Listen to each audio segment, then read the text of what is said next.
Meus irmãos, abramos a palavra do nosso Deus na Epístola de Paulo aos Efésios, agora no capítulo 4.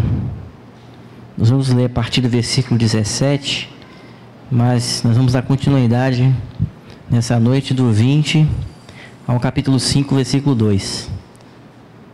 Então vamos ler do versículo 17 até o capítulo 5, versículo 2. Epístola de Paulo aos Efésios, capítulo 4, versículo 17 ao capítulo 5, versículo 2. Diz assim a palavra de Deus: Isto, portanto, digo e no Senhor testifico, que não mais andeis como também andam os gentios, na vaidade dos próprios pensamentos, obscurecidos de entendimento, alheios à vida de Deus, por causa da ignorância em que vivem, pela dureza do seu coração, os quais, tendo se tornado insensíveis, se entregaram à dissolução, para com avidez cometerem toda sorte de impureza. Mas não foi assim que aprendestes a Cristo, se é que de fato o tendes ouvido e nele fostes instruídos, segundo a verdade em Jesus, no sentido de que, quanto ao trato passado, vos despojeis do velho homem que se corrompe segundo as concupiscências do engano, e vos renoveis no espírito do vosso entendimento, e vos revistais do novo homem, criado segundo Deus, em justiça e retidão procedentes da verdade. Por isso, deixando a mentira, fale cada um a verdade com o seu próximo, porque somos membros uns dos outros. Irai-vos e não pequeis, não se ponha o sol sobre a vossa ira, nem deis lugar ao diabo. Aquele que furtava não furte mais, antes trabalhe, fazendo com as próprias mãos o que é bom, para que tenha com que acudir ao necessitado.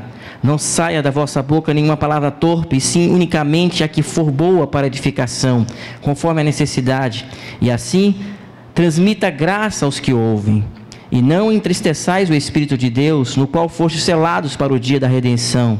Longe de vós toda amargura, e cólera, e ira, e gritaria, e blasfêmias, e bem assim toda malícia. Antes sede uns para com os outros, benignos, compassivos, perdoando-vos uns aos outros, como também Deus em Cristo vos perdoou. Sede, pois, imitadores de Deus, como filhos amados, e andai em amor, como também Cristo nos amou e se entregou a si mesmo por nós, como oferta e sacrifício a Deus, em aroma suave. Vamos orar ao nosso Deus. Deus bendito, Deus amado, nós agradecemos, ó Deus, por essa noite. Pedimos que o Teu Espírito seja, ó Deus, aquele que nos instrui nessa noite, seja o nosso instrutor, que a pregação do Teu santo e precioso Evangelho seja, ó Deus, feita de acordo com a Tua palavra, na fidelidade e na intrepidez do Teu Espírito. É o que nós oramos no nome e pelo amor de Jesus Cristo. Amém.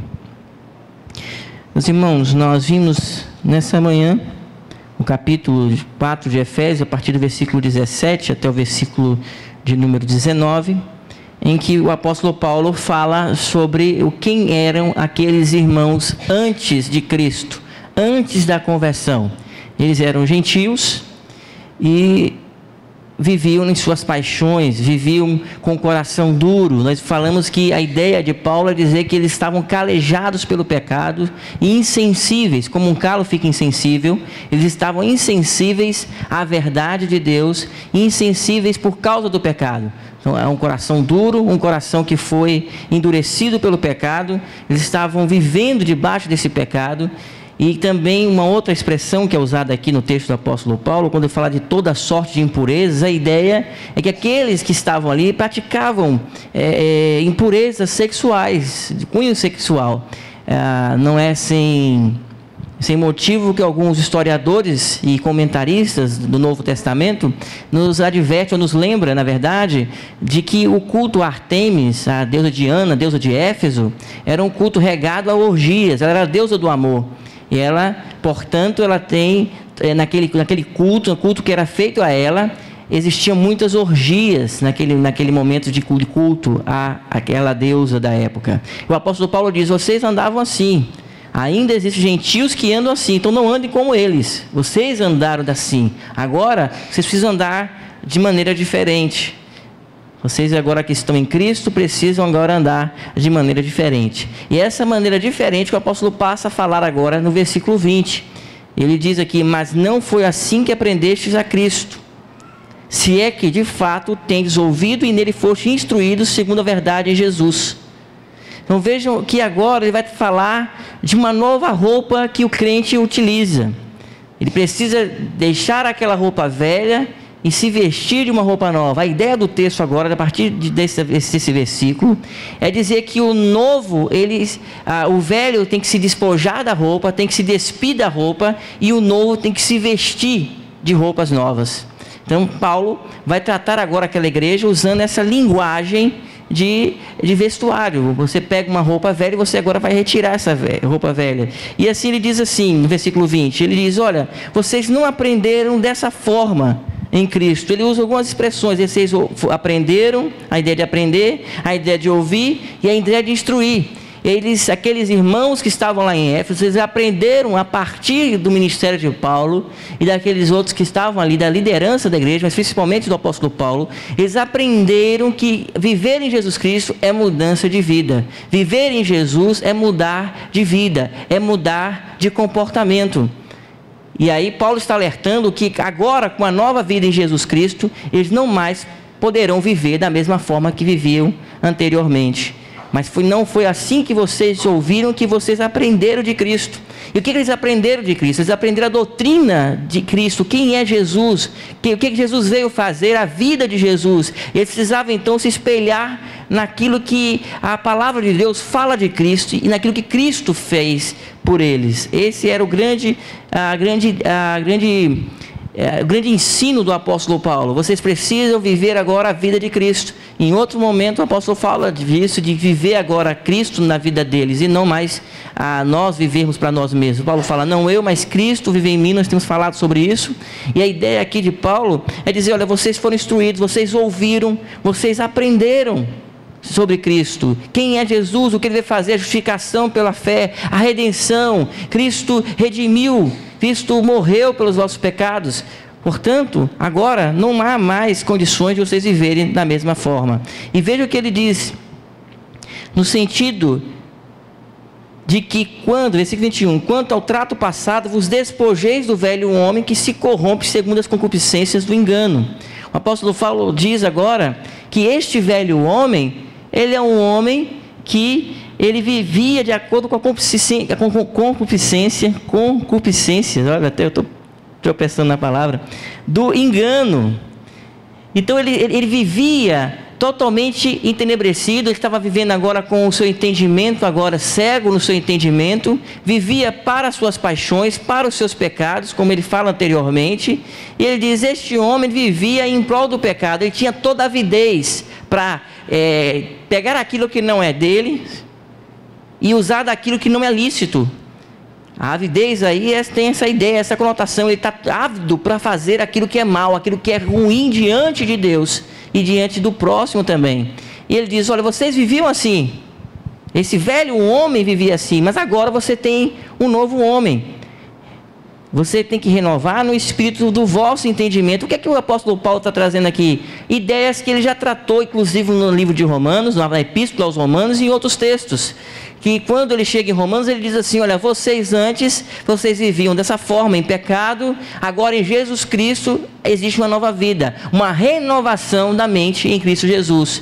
Quem rouba não pode roubar mais, quem roubava não pode roubar mais, aquele que tratava as pessoas, os débeis na fé, de maneira arrogante, não pode mais tratar assim. Aquele que não se preocupava mais com o outro, agora tem que se preocupar com o outro. Aquele que se vingava dos seus inimigos, agora precisa orar por eles, está em oração por eles. E aqui ele usa a expressão de renovação do espírito interior, da ideia aqui de mente mesmo. Esse espírito aqui não tem a ver com o Espírito Santo, mas tem a ver com esse novo homem que está sendo criado por Deus, essa nova humanidade criada por Deus em Cristo Jesus. Veja o que o apóstolo Paulo está nos falando, meus irmãos.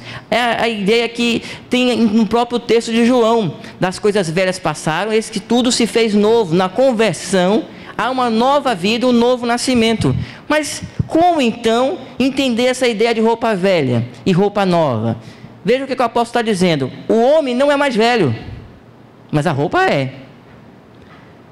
Em Romanos capítulo 6, ele diz assim, foi crucificado juntamente com ele o velho homem. O nosso velho homem foi crucificado juntamente com Cristo em Romanos 6. Então veja, existe um velho homem junto com um novo homem? Não. Não é essa a ideia paulina. A ideia do apóstolo Paulo é que esse novo homem, ele precisa agora retirar uma roupa velha. Vou dar um exemplo para os irmãos aqui, talvez que eu consiga falar de maneira mais prática.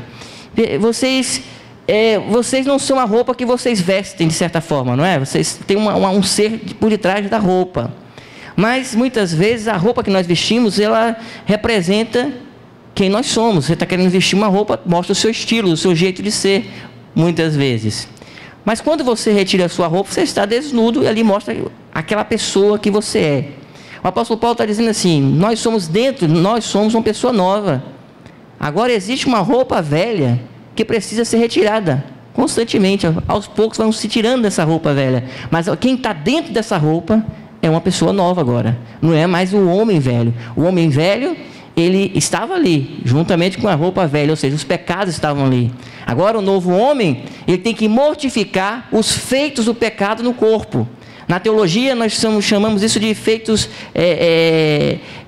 são feitos que foram causados na mente, cicatrizes do pecado em nossa mente, feridas que foram abertas e que precisam agora serem de tratamento, precisam de santidade, de mudança de vida. Quando você se converte a Jesus Cristo, você que já se converteu, inclusive aquelas pessoas que se convertem depois de uma idade, uma certa idade, mas isso aí não foge a ninguém, até que as pessoas que estão dentro da igreja. Mas o que acontece conosco, aqueles que se convertem após uma certa idade da vida? Existem muitas coisas que eles viveram no decorrer do seu dia a dia, da sua história, da sua jornada de vida. E essas coisas que eles viveram marcaram a sua vida, marcaram a sua mente. Existem lembranças em sua mente ali das coisas que eles fizeram. E quando agora entra um novo homem, você se converte a Cristo, o que significa dizer isso? A sua direção modifica, o seu coração é regenerado e o seu desejo que era para o pecado, que era para fazer mal e ir contra a lei de Deus, agora é um desejo que vai se voltar para Deus. Você quer agora glorificar a Deus, você quer que sua vida se volte para Deus. Mas aqueles pensamentos, aquelas ideias que você tinha, aquilo que você vivenciou no seu corpo, ainda marcaram o seu corpo e aquilo está ali, na cicatriz ou numa ferida dentro do seu corpo. Eu prefiro dizer cicatriz. Está marcado aquilo ali e você precisa todos os dias agora se despojar disso. É claro que a cicatriz não vai sair, né? Mas em termos de, talvez não seja uma analogia perfeita, mas a ideia é de que você não é um velho homem tentando ser novo. Você é um novo homem que precisa se desfazer das coisas velhas, das tralhas que você levou e que você tem levado durante a vida. Você tem que limpar, purificar a sua vida. E essa ideia de velho homem, de briga do velho homem com o novo homem, é uma ideia que não existe na concepção paulina. Na concepção paulina existem feitos do pecado em nosso corpo. E aí eu vejo muita gente falando errado isso daí. Muitos crentes que ficam advogando essa ideia do velho homem, e aí dizem que o velho homem que falou mais alto, não é assim? É o velho homem que falou, o velho homem agora, hoje eu estou na carne. Está na carne para Paulo, está em pecado, está fora de Cristo. O que vive na carne não pode agradar a Deus. E se você entender a ideia do apóstolo Paulo, a teologia paulina, que nós chamamos de teologia paulina, nós vamos compreender como nós estamos longe de uma vida de santidade diante de Deus. Porque Paulo está dizendo que esse velho que está ali é uma roupa que precisa ser despojada, ser despida. Então você pode retirar, não é uma pele sua, que você precisa tirar a sua pele. A pele agora é nova, é uma nova criatura que precisa retirar uma roupa velha que está ali atrapalhando que as pessoas vejam e que resplandeça na vida dessa pessoa a glória de Cristo. Mas como é que a gente vai fazer isso? Renovando o espírito do nosso entendimento. Aí o apóstolo Paulo, mude a sua mente. Não entre em conformidade com o mundo, lá em Romanos 12. Não se tome a forma do mundo, Mas pelo contrário, agora modifique o seu pensamento, a sua mente e pense nas coisas lá do alto, das que edificam, e não das coisas do dia a dia, das coisas aqui de baixo ou do pecado. Temos que pensar nas coisas que edificam, modificando o nosso entendimento. Veja que ele diz assim: vos revistais do novo homem, criado segundo Deus. É um homem que é criado segundo quem? Deus. Criado do alto, nascido do Espírito Santo, em justiça, retidão, procedentes da verdade. Paulo então faz esse contraste. Antigamente vocês viviam na mentira, vocês viviam no erro, na lascívia, no pecado, com toda a avidez, vocês queriam cometer esse pecado, vocês viviam desse jeito, e os gentios ainda vivem nisso, dessa forma, vive ainda com um coração endurecido, calejados pelo pecado. Mas vocês não. Vocês não ouviram isso de Cristo, vocês não aprenderam isso de Cristo, vocês não foram instruídos em Cristo nisso. E veja que o apóstolo Paulo usa a ideia de ensino mesmo, da didática, a ideia que alguém aprendeu de Cristo. E aí tem uma frase de John Stott que ele diz assim: a boa conduta surge de uma boa doutrina. Tem muita gente hoje pregando de que não, você tem que ter uma vida, e cadê a vida? Para que doutrina? As pessoas ficam falando de doutrina, estou cansado de ouvir sobre doutrina. Mas a boa conduta surge de uma boa doutrina. Não existe uma vida de santidade sem a palavra de Deus, que é santa, que nos instrui nessa santidade. Então veja, o que existe são pessoas que conhecem a palavra de Deus, conhecem a Bíblia e não praticam. Existem pessoas que conhecem a doutrina, mas não colocam em prática, não conhecem de maneira verdadeira, no sentido que vivam, ou que eles estão, na verdade, sem abraçar a doutrina que pregam. Não vivem a doutrina. E isso existe. Agora, meus irmãos, essa ideia de que existe prática sem doutrina, você não vai encontrar isso em nenhum lugar das Escrituras. É aquela história daquele irmão que não lê a Bíblia, não estuda a palavra de Deus, não participa da escola bíblica dominical, não ouve os cultos, e é um irmão piedoso. É piedoso aonde? Que piedade é essa? Ele é hipócrita. Piedoso não. Porque não existe piedade sem conhecimento da palavra de Deus, sem aprofundamento das Escrituras e sem aquelas asas do pássaro que nós já falamos aqui, onde a ideia de que se perguntar ao pássaro qual asa que ele precisa, à esquerda ou à direita, lembram disso? Ele vai dizer que precisa das duas. A oração e a doutrina é dessa forma que a gente tem que entender. É a palavra de Deus e oração. E vida, praticar. O apóstolo Paulo, versículo 25, ele vai dar exemplos do que é que devemos mudar em nossas mentes. Vamos acompanhar o versículo 25, veja o que é que tem que mudar. O que é essa renovação dessa mente? Quais são as questões que ele traz aqui? Algumas delas, dá exemplos disso, práticos. Por isso, deixando a mentira, fale cada um a verdade com o seu próximo, porque somos membros uns dos outros. Então, a primeira coisa que ele dá o exemplo é, deixando a mentira, vamos nos apegar agora, fale cada um com o próximo a verdade. Aí Crisóstomo, ele usa uma frase muito interessante. Ele diz assim, você está andando num lugar, né? Eu andando num lugar é coisa minha. Mas ele diz assim, que se os seus olhos, eles virem uma cobra, será que eles enganariam os pés? Você está andando no caminho, o seu olho viu aqui uma cobra. Será que seus olhos enganariam os pés? Será que sua língua vai colocar um amargo dentro da boca? Você vai sentir um gosto amargo na sua língua? Você vai enganar o estômago? Aí Crisóstomo fala, assim é aquele que quer enganar o irmão, que é membro do mesmo corpo. Então a ideia é que a gente não pode enganar o outro. Então, fale cada um a verdade. Que coisa difícil é isso que o apóstolo Paulo está falando para nós. Ele está dizendo que quando você mente para o irmão, você está prejudicando o corpo de Cristo, a igreja. Na verdade, você está se auto-prejudicando porque você é a igreja. Mas que dificuldade você ser sincero, sincera. Que dificuldade é você falar a verdade em amor para o irmão. Não é difícil, porque nós estamos acostumados a uma sociedade que vive cheia de quê? De máscaras sociais. onde você não se coloca de maneira clara para o outro, onde as pessoas guardam rancor, guardam as queixas uns dos outros, ficam guardando. Quando a Bíblia diz, se você tiver uma coisa contra o irmão, vai lá e fala com ele, a pessoa não fala coisa nenhuma. Nós vivemos de aparências. O secularismo entrou na igreja e as pessoas vivem de aparência. Mas não é assim que deve ser no corpo de Cristo. O apóstolo Paulo diz, olha, deixando a mentira, fale cada um a verdade com o seu próximo, porque somos membros uns dos outros. Por que eu tenho que falar a verdade? Porque eu sou do corpo de Cristo. Eu não posso mentir para o meu irmão que faz parte desse corpo. Eu não posso mentir, eu tenho que falar a verdade em amor. Isso, meus irmãos, é exercício.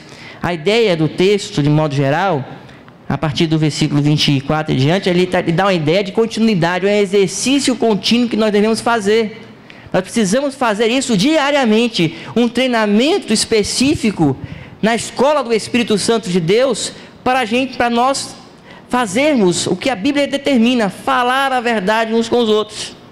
Falar a verdade. Mas a igreja, meu irmão, assim como o mundo, existe muita hipocrisia. As pessoas não têm mais coragem de falar a verdade em amor com ninguém. Sabe o que as pessoas fazem? Falam por detrás. Cochicham pelos cantos da igreja. Há muitas vezes fofoca. Isso acontece tanto aqui, pode acontecer tanto aqui na igreja memorial como em outras igrejas. Um fala do outro, mas nunca fala para o outro.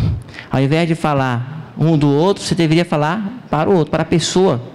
Mas as pessoas não fazem isso. Na verdade, nós aderimos a este conceito moderno de falsidade, de vida em mentira.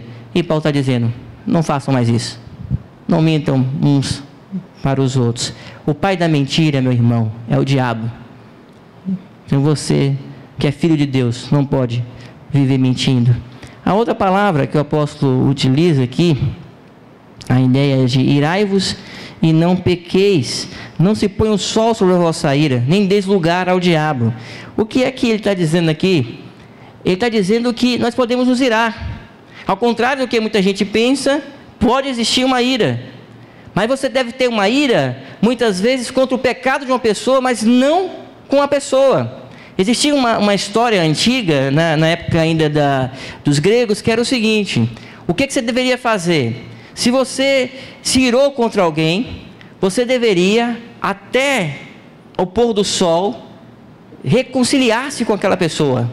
Então não pode deixar o pôr do sol, na verdade. Antes de dormir, você teria que ir lá e falar com aquela pessoa. No Salmo, os irmãos não precisam abrir não, mas no Salmo 4, a ideia é essa. E ele, depois do Salmo 4 diz assim, ó, consulte o travesseiro.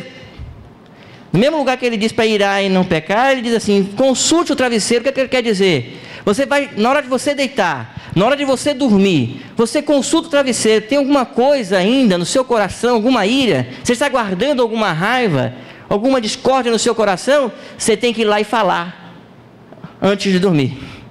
Isso é um exercício muito bom para os casados, para aqueles irmãos que estão casados. Aquele que vai dormir com alguém e brigou, ficou emburrado do lado do outro, um ficou sem falar com o outro.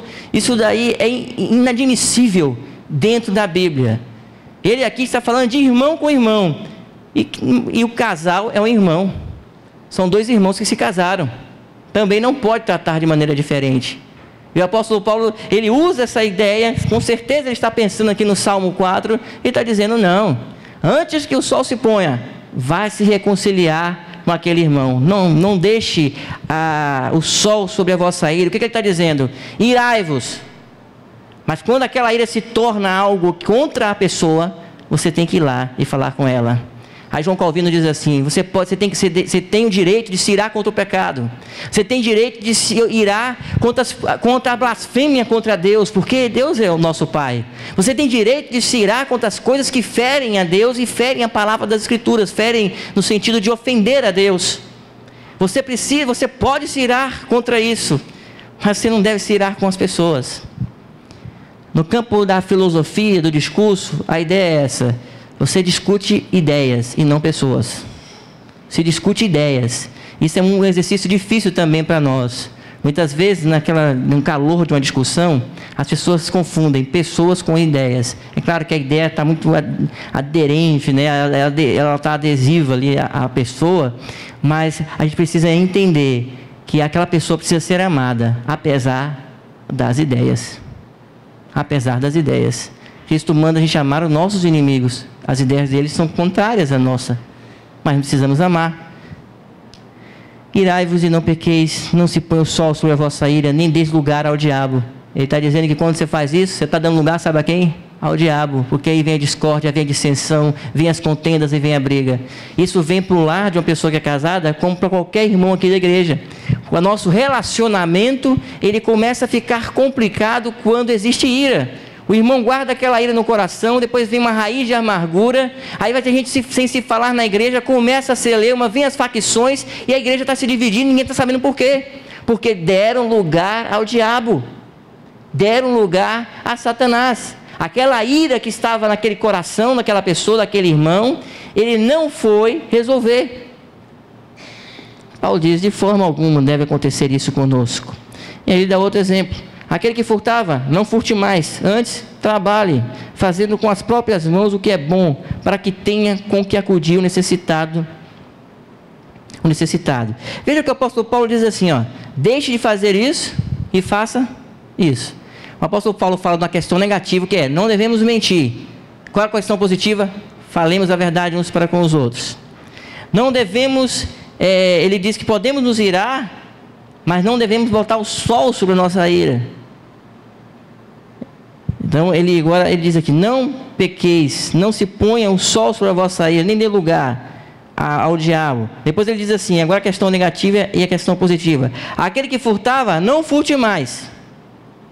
Então se você furta, pare de furtar. Mas antes, pelo contrário, trabalhe para que você tenha alguma condição para ajudar e acudir o necessitado. Veja o que o apóstolo Paulo está dizendo para nós.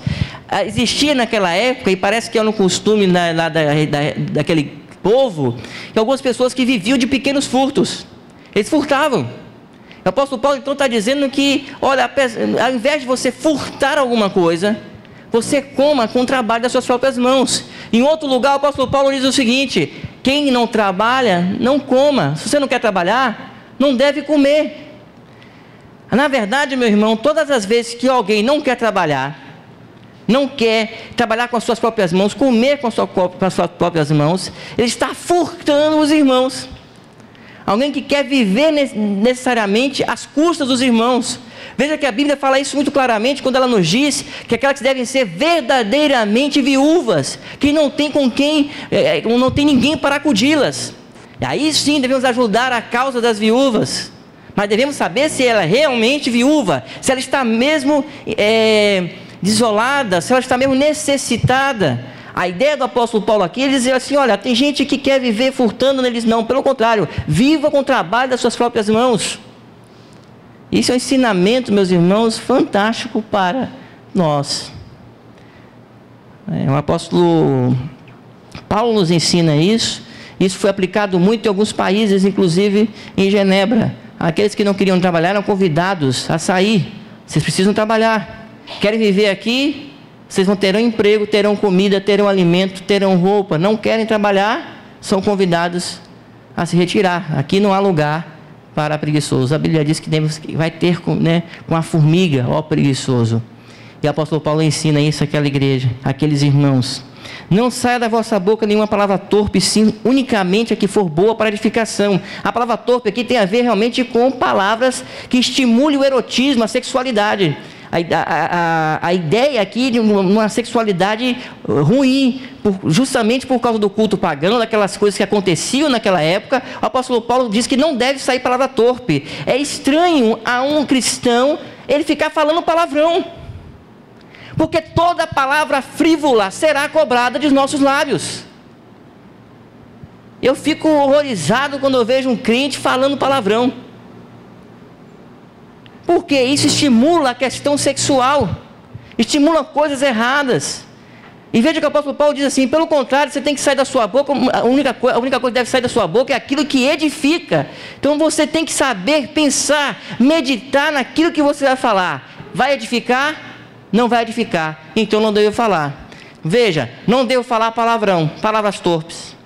Não devo falar uma palavra torpe. Não devo falar nada que desonre o nosso Deus. Deus lhe deu lábios para louvá-lo e bendizê-lo, e não para usar para maledicência, usar para coisas ruins.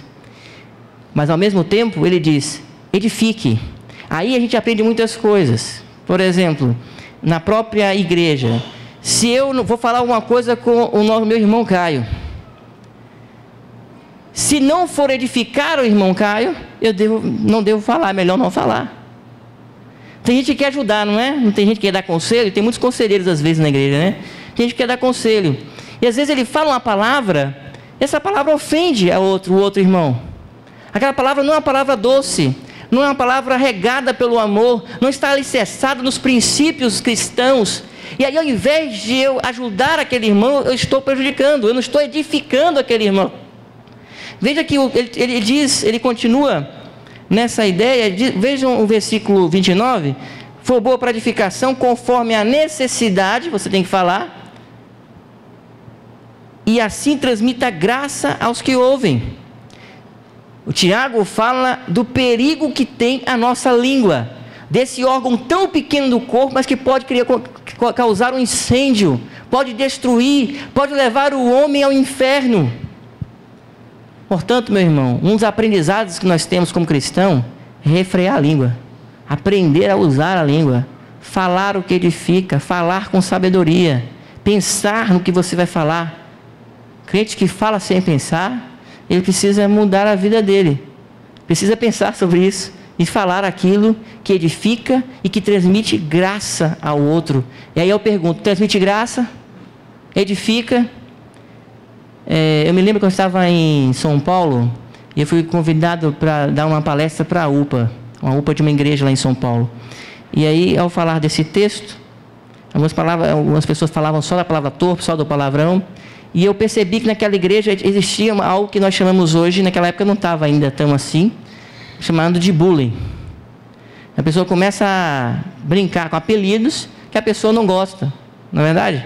Aquele apelido, aquela coisa chata, aquele negócio que a pessoa se sente mal, muita gente começa a ficar retraída por causa daquilo. E aí eu falei sobre isso, eu disse, olha, quando você chama um irmão por um apelido, você está edificando ele? Você está olhando para a imagem e semelhança de Deus, que é o seu irmão, está transmitindo graça para ele? Você consegue fazer isso com as suas palavras? Então, meu irmão, não fale. Não fale. Não fale. Mas tem muita gente que não aprende isso. Que fala a palavra torpe, não fala, não, eu não xingo, mas eu uso os meus lábios para difamar o irmão. Eu uso os meus lábios para amaldiçoar o meu irmão. Eu uso os meus lábios para criar contendas, divisões, confusões, brigas. Eu uso a minha língua para o mal. E Tiago vai falar isso de maneira muito mais ampla. O apóstolo Paulo diz aquilo que não devemos fazer, mas ele diz, transmita graça. Então, antes de pensar, de fazer uma coisa, de falar, você pergunta para você mesmo. Se pergunte, isso transmite graça ao outro? Isso edifica? Então você fala. Se não, fique calado. A melhor sabedoria sua é calar. Quando você não tem o que falar, meu irmão, fique calado. Fique calado, que você... Tem um ditado que diz assim, é melhor você passar por tolo do que você abrir a boca e dirimir todas as dúvidas. Então passe por tolo, não fale nada. A palavra de Deus ainda, meus irmãos, diz no versículo 30, e não entristeçais o Espírito de Deus, no qual fostes selados para o dia da redenção. O apóstolo usa a ideia pessoal, o Espírito Santo como uma pessoa que pode ser entristecida. E aí, quando a gente vê a ideia do Espírito Santo, que ele pode ser entristecido, ele está dizendo que esses pecados entristecem o Espírito Santo que habita em nós. Nós devemos lembrar que aqui na carta de Paulo aos Efésios, o Espírito Santo é aquele que sela o nosso coração. A ideia aqui é de um selo mesmo real, o Espírito Santo nos sela, nós somos cartas seladas que serão abertas por nosso Senhor.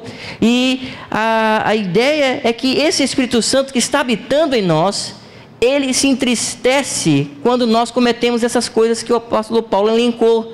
Quando nós iramos e colocamos, na verdade, o sol sobre a nossa ira. Quando nós furtamos. Quando falamos a mentira um para o outro. Quando praticamos pecado, o Espírito Santo se entristece. O Dr. Martin Lloyd Jones, ao falar sobre o Espírito Santo, ele diz uma frase que eu gosto muito dessa frase que ele diz. Ele diz assim: olha, Jesus Cristo se humilhou ao viver como um homem, a se encarnar. Na encarnação, Jesus Cristo, ele se humilha. Ele deixou a sua glória, se esvaziou da sua glória e veio viver aqui.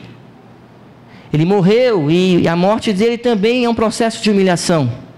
Mas ele diz assim: mas o Espírito Santo também se humilha quando ele habita em pecadores como nós. Pessoas indignas, mas que são chamadas de templos do Espírito Santo.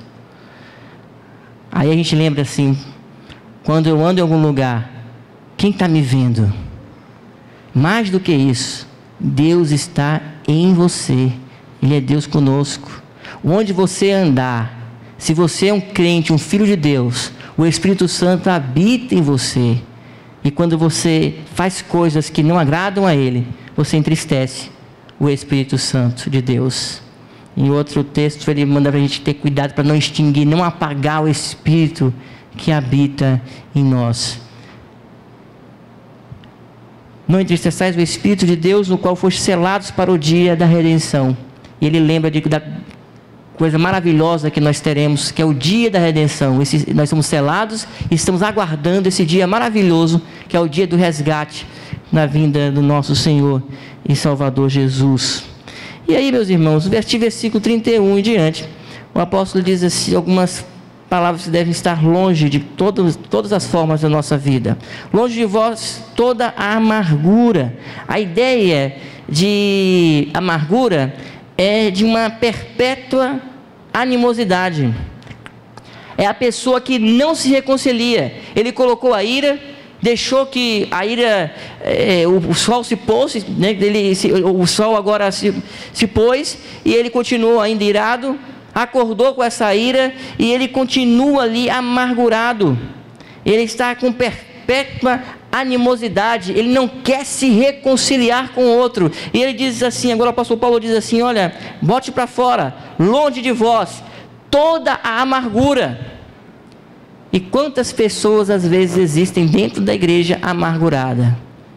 Eu vou dizer mais: tem muita gente amargurada dentro do casamento, dentro dos relacionamentos, dentro das amizades, dentro das famílias.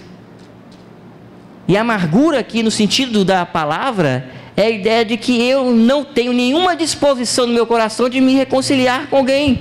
O irmão aqui fez alguma coisa comigo, ou eu me zanguei, me irei contra ele, mas eu não tenho nenhuma disposição, não tenho nenhuma vontade de chegar até ele e me reconciliar. E ele diz: longe de vós a amargura. Você precisa o quê? Qual a ideia então positiva? Se reconciliar. Você não pode estar com animosidade. Aquela pessoa diz assim: eu não vou falar com fulano, eu não vou chegar até ele, eu não vou me humilhar, né? Em outras palavras, ele quer dizer isso: eu não vou me humilhar para falar com ele. É isso que está por detrás de uma pessoa que não tem a disposição de reconciliação. E vamos mais ainda adiante, ele diz: cólera e ira. Essas duas expressões aqui são bem juntas, porque a agressividade, são dois tipos de agressividade, a cólera e a ira. Parece que no português a cólera tem uma ideia mais forte no português. No grego, aqui não é uma expressão, a expressão parece bem próxima da ira aqui. A ideia, na verdade, se a gente for colocar um pouquinho mais aqui de peso, seria de alguém que fica constantemente irado. Constantemente irado. E ele diz assim: longe de vós toda amargura, cólera e ira. Ele já falou que não devemos nos irar. Não devemos devemos nos irar, mas não colocar o sol sobre a nossa ira. Agora ele diz: longe de vós essa ira, esse sentimento. E aí ele diz outras coisas. E gritaria. A palavra, meus irmãos, gritaria é clangor, é gritar bem alto mesmo. É a mesma ideia de português, está ótimo aí. É alguém que, o que ele está querendo dizer? Ele está falando de relacionamentos uns com os outros. Ele está falando de igreja. Ele está dizendo que quando alguém for ter com você, você começar a brigar com alguém, discutir com alguém, isso não cabe na igreja do Senhor. gritaria, alguém discutir com o outro em voz alta mesmo, ofender o outro, gritar com o outro, é isso que ele está dizendo. E vem tudo disso, de uma amargura, não quero me reconciliar com ele, então eu entro em briga com ele, entro em contenda. Os homens, as mulheres de Deus, os jovens de Deus, são pessoas pacificadoras, no sentido aqui agora, de transmitirem paz em suas palavras. Palavras que salgam a terra, palavras que conseguem aplacar a ira dos outros. Mas tem muita gente dentro da igreja que começa a usar essas ideias anteriores, antes da conversão. Gritaria, discussões, brigas. Isso não é do povo de Deus. E ele está dizendo aqui, para aquela igreja, longe de vós isso. E as blasfêmias. A ideia de blasfêmia aqui é uma ideia de você falar mal. Só que blasfêmia aqui não está ligado a Deus aqui. A blasfêmia é de falar mal do outro, de você blasfemar contra o outro. A ideia não está aqui se referindo a Deus nesse momento, nesse contexto. É eu não falar mal do outro, do irmão. Longe de vós isso, porque isso vai criar brigas no corpo de Cristo. Vocês estão percebendo, meus irmãos, que o que o apóstolo Paulo quer nos mostrar aqui é a unidade? É como eu devo tratar o meu irmão, como eu devo me portar com ele. É isso que ele quer trazer. Ele quer dizer que nós somos um corpo e que se uma parte do corpo for ferida, o corpo todo está doente. Se uma parte do nosso corpo estiver doente, todo o corpo está também debaixo da doença. Mas, meu irmão, mais uma vez, nós temos que pedir a Deus misericórdia, porque dentro da igreja, o que existe muitas vezes é essas blasfêmias, né? Nesse sentido aqui da palavra, é um falando mal do outro. Ninguém é poupado, pastor, presbítero, diácono, irmão, ninguém é aliviado. Às vezes, né, eu lembro que eu falei uma vez aqui na igreja, do pastor Cleomes, que ele disse que às vezes o almoço dos irmãos na verdade é o pastor, né? vamos almoçar meio-dia depois da igreja. Aí o almoço é o pastor, os irmãos almoçam o pastor no almoço, falando mal. A ideia é essa. Às vezes é outro irmão, é um presbítero, um diácono. Às vezes é um irmão que você teve no dia, você falou com ele e você está lá, depois no mesmo dia, falando mal daquele irmão. Isso tudo cria divisões, contendas dentro da igreja. E o apóstolo Paulo está falando de unidade, de um novo corpo, de um homem novo que se refaz para a glória de Deus.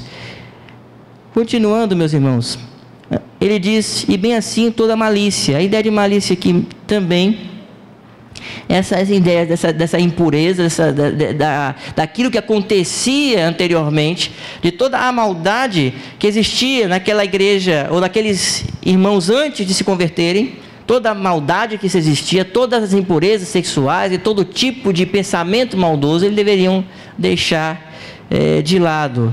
Mas o apóstolo Paulo diz assim, antes sede uns para com os outros, versículo 32, com os outros benignos, compassivos, perdoando-vos uns aos outros, como também Deus em Cristo vos perdoou. A ideia aqui é de coração terno. Ao invés de você ter isso no coração, de você blasfemar, de você caluniar, falar mal do outro, pelo contrário, você tem que ser benigno. E veja o que o texto diz aqui, perdoando-vos uns aos outros. Um coração que não perdoa o outro, ele nunca foi perdoado por Deus. Ouça com atenção isso, irmão. Um coração que não perdoa, nunca foi perdoado por Deus. Porque esse é o ensinamento da palavra de Deus. Aquele que não perdoa seu irmão não pode. Aquele que não ama seu irmão não pode amar a Deus. E quando você não perdoa o seu irmão, você realmente não foi perdoado por Deus. Não há como você ser perdoado por Deus se você guarda essas coisas no coração. Como também Deus em Cristo vos perdoou. A pessoa foi perdoada por Deus. E qual o princípio do perdão de Deus? Quando você foi perdoado por Deus, meu querido? Responda essa pergunta no seu coração. Por acaso você ofendeu a Deus? Por acaso você merecia ser perdoado por Deus? Claro que a sua resposta tem que ser não. Você não merecia ser perdoado e você ofendeu a Deus. A primeira tem que ser sim, né? Você ofendeu a Deus. E você não merecia ser salvo por Deus. Porque a palavra de Deus diz que Cristo morreu por nós quando ainda éramos pecadores. E aí Paulo está dizendo, vocês têm que perdoar uns aos outros, porque Cristo nos perdoou, Deus nos perdoou em Cristo. E agora, o autor aqui, Paulo, inspirado pelo Espírito Santo de Deus, ele traz a Trindade. Ele coloca a Trindade aqui, nós aprendemos de Cristo, Deus nos perdoou, o Espírito Santo nos cela. A Trindade está envolvida nesse relacionamento da igreja. O Espírito Santo nos dá dons. É o Jesus que sobe para enviar o Espírito para conceder dons à igreja, mas todo o dom vem lá do alto do Pai das luzes. Para quê? Para que a igreja ande de maneira unida, com um só propósito, de engrandecer e louvar o nome de Deus. E aí, meus irmãos, terminando nossa última parte aqui do texto, diz: sede, pois, imitadores de Deus, como filhos amados. Andai em amor, como também Cristo nos amou e se entregou a si mesmo por nós, como oferta e sacrifício a Deus em aroma suave. Como é que nós devemos fazer? Ele diz aqui qual é a atitude do crente: andar como filhos amados, em santidade, em novidade de vida, e deixando de fazer tudo aquilo que foi falado aqui no texto, e fazendo as coisas que foram ditas aqui. Mudança de vida, mudança de hábito, mudança de atitude para com o irmão, porque Cristo se entregou por nós. A ideia é que meu direito acaba sempre, porque quando eu olho para a cruz, eu não tenho direito nenhum. Toda vez que eu tiver contenda com o irmão, eu tenho que lembrar que eu merecia o inferno e Deus me deu o céu. Eu merecia a punição e Deus me deu a salvação. Por que eu tenho que reivindicar coisas para aquele irmão? O apóstolo Paulo diz: olha, vocês estão em contendas ainda, falando com a igreja de Corinto. Por que vocês não sofrem o dano? Por que não sofrem o dano pelo irmão? Por causa da paz da igreja, da unidade da igreja. Quando a unidade da igreja está em jogo, eu tenho que pegar o meu direito e jogar fora o meu direito. Eu tenho que pegar o meu ego, o meu eu, o meu orgulho e cravar na cruz. Porque o que importa é o corpo da igreja, que está alicerçado ali no cabeça, que é Jesus Cristo. E o apóstolo então usa a ideia do sacrifício. Cristo nos sacrificou, nós também temos que nos sacrificar, mudando o que deve ser mudado, por causa do nosso irmão. Devemos considerar os outros maiores do que nós. Devemos dar lugar ao outro. Devemos amar ao próximo como a nós mesmos. E ele diz: o sacrifício de Cristo foi um sacrifício suave nas narinas do nosso Deus e Pai.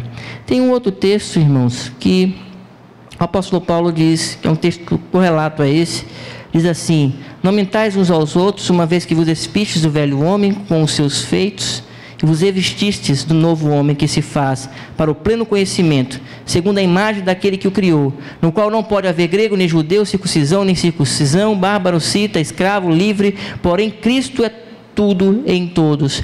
Se Cristo é tudo em todos nós, aqui dessa igreja, nós precisamos mudar as nossas atitudes, a nossa vida.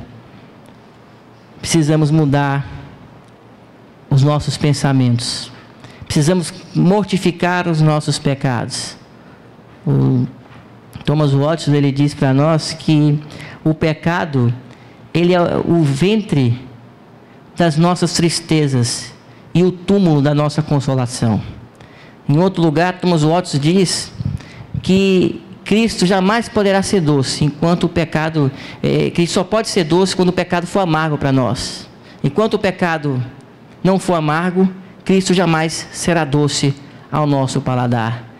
O assunto aqui do apóstolo Paulo é que Deus, por intermédio de Cristo, está criando uma nova igreja, um novo homem que se refaz e que cada dia está caminhando para ser conformidade com a imagem e semelhança do Filho Jesus. Em Adão nós temos o nosso protótipo, o nosso homem caído, que pecou. Em Adão nós percebemos aquele que foi criado à imagem e semelhança de Deus, caído. Primeiro um homem que foi perfeito, mas que caiu. Agora em Cristo Jesus tem uma nova humanidade nascendo. E nessa nova humanidade nós precisamos mudar as nossas vidas. Precisamos mudar o nosso pensamento. Temos que controlar as nossas vidas com o controle da palavra e do Espírito Santo de Deus. Por isso, meu irmão, não minta, fale apenas a verdade. Se você se irá, vá se reconciliar com seu irmão. Trabalhe, meu irmão. Não queira viver das custas dos outros. Vai trabalhar.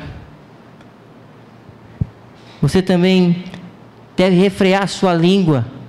Não falar coisas obscenas. Use os seus lábios para louvor da glória de Deus. Para bendizer ao Senhor e transmitir graça ao próximo. Falar só o que edifica.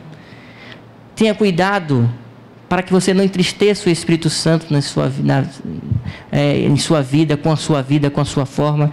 Lembre-se que você precisa ter uma conduta de acordo com a palavra de Deus. E não guarde nada de ruim na sua vida. Amargura, cólera, ira, gritaria, blasfêmia e nenhuma malícia. Pelo contrário, tenha coração terno. Olhe para o irmão com amor, com carinho, com cuidado, com compaixão, assim como ele nos olhou e disse: vocês são pecadores, vocês fazem e fizeram o que é mal diante dos meus olhos, vocês não merecem nada, mas eu lhe dou a minha vida. Assim como Cristo fez isso por nós, precisamos entender que o sacrifício nas nossas vidas precisa ser esse para o nosso irmão.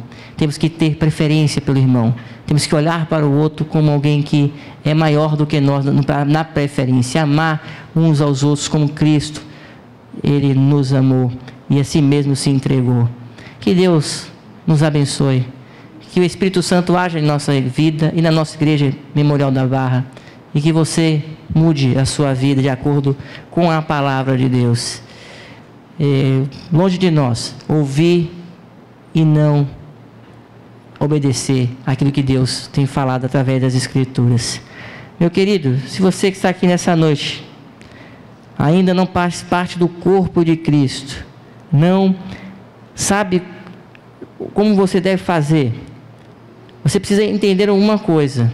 Primeira coisa que você tem que entender é que o apóstolo Paulo diz que todos da igreja viviam em dissolução e em pecado antes de Cristo. Portanto, na condição que você provavelmente está hoje, sem Cristo, sem esperança, sem Deus no mundo. Mas, se você atender o Evangelho que hoje foi pregado, se você entender que você não consegue largar nada disso que eu falei aqui, nenhum desses pecados, por sua própria força, mas que você precisa dizer assim: Deus, faça isso na minha vida, faça uma obra no meu coração. Se você entender no seu coração que você precisa de Deus, porque você está sem esperança, você está alheio, como o texto diz, à vida de Deus, você está longe da vida de Deus, você está sem vida, você está calejado pelo pecado. Se você entender isso e se render a Cristo, hoje você pode experimentar uma nova vida, um novo homem, uma nova mulher que se refaz. As coisas velhas vão passar e tudo se fará novo na sua vida. Aí você vai sentir uma paz que excede todo o entendimento. Os problemas continuarão? Talvez, provavelmente. Mas com Cristo junto com você, dentro do barco, você vai estar tranquilo, dizendo: a tempestade é forte, mas o meu Senhor é o dono da tempestade. Ele é Senhor da tempestade. E minha oração é que o Espírito Santo faça uma obra no seu coração nessa noite. E daqueles que são de Deus, da igreja, também faça uma obra. Porque por a nossa própria força, meu irmão, nós vamos sair daqui do mesmo jeito que entramos. Cansados, exaustos e sem nenhuma motivação para mudarmos de vida. Estou dizendo, não todos, mas muitos que entram totalmente desestimulados. O Espírito Santo pode fazer, e com a graça do nosso Deus fará uma obra na igreja. Aviva a tua obra, Senhor, aqui na nossa igreja, faze-a conhecida, mesmo, como diz o cântico, que custe a nossa vida. Que Deus faça essa obra em nós. Que Deus nos abençoe.